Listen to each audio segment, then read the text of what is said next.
Yosua pasal 14 ayat 1 sampai dengan 15. Yosua pasal 14 ayat 1 sampai dengan 5, pembagian tanah Kanaan. Inilah semuanya yang diterima oleh orang Israel sebagai milik pusaka di tanah Kanaan yang telah dibagikan kepada orang Israel oleh Imam Eleazar dan Yosua bin Nun dan para kepala kaum keluarga dan suku-suku mereka, dengan mengundi milik pusaka itu seperti yang diperintahkan Tuhan dengan perantaraan Musa mengenai suku-suku yang 9,5 itu. Sebab kepala suku-suku yang 2,5 lagi telah diberikan Musa milik pusaka di seberang sungai Yordan, tetapi kepada orang Lewi tidak diberikannya milik pusaka di tengah-tengah mereka. Sebab Bani Yusuf merupakan dua suku, Manase dan Efraim. Maka kepada orang Lewi tidak diberikan bagiannya di negeri itu selain dari kota-kota untuk didiami, dengan tanah penggembalaannya untuk ternak dan hewan mereka. Seperti yang diperintahkan Tuhan kepada Musa, demikian diperbuat oleh orang Israel dan dibagi-bagi merekalah negeri itu. Yosua pasal 14 ayat 6 sampai dengan 15. Kaleb mendapat Hebron. Bani Yehuda datang menghadap Yosua di Gilgal. Pada waktu itu berkatalah Kaleb bin Yefun orang Kenas itu kepadanya, "Engkau tahu firman yang diucapkan Tuhan kepada Musa, abdi Allah itu, tentang aku dan tentang engkau di Kades Barnea. Aku berumur 40 tahun ketika aku disuruh Musa, hamba Tuhan itu, dan Kades Barnea untuk mengintai negeri itu. Dan aku pulang membawa kabar kepadanya yang sejujur-jujurnya.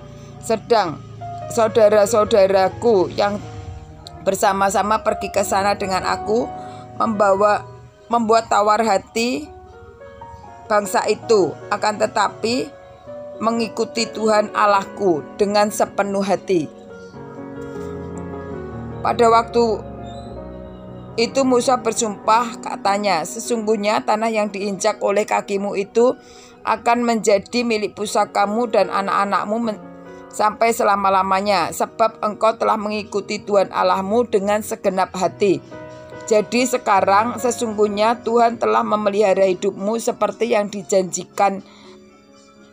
Kini sudah 45 tahun lamanya sejak diucapkan Tuhan firman itu kepada Musa, dan selama itu orang Israel mengembara di padang gurun. Jadi sekarang telah berumur 85 tahun aku hari ini. Pada waktu itu aku masih sama kuat seperti pada waktu aku disuruh Musa, seperti kekuatanku pada waktu itu, demikianlah kekuatanku sekarang untuk berperang dan untuk keluar masuk. Oleh sebab itu berikanlah kepadaku pegunungan yang dijanjikan Tuhan pada waktu itu, sebab engkau sendiri mendengar pada waktu itu bahwa di sana ada orang enak dengan kota-kota yang besar dan berkubu. Mungkin Tuhan menyertai aku sehingga aku menghalau mereka seperti yang difirmankan Tuhan." Lalu Yosua memberkati Kaleb bin Yefun dan diberikannya Hebron kepadanya menjadi milik pusakanya.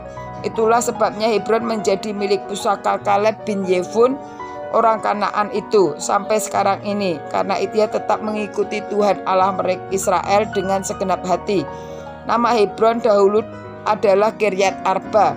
Arba ialah orang yang paling besar di negeri orang enak, dan amanlah negeri itu, berhentilah perang.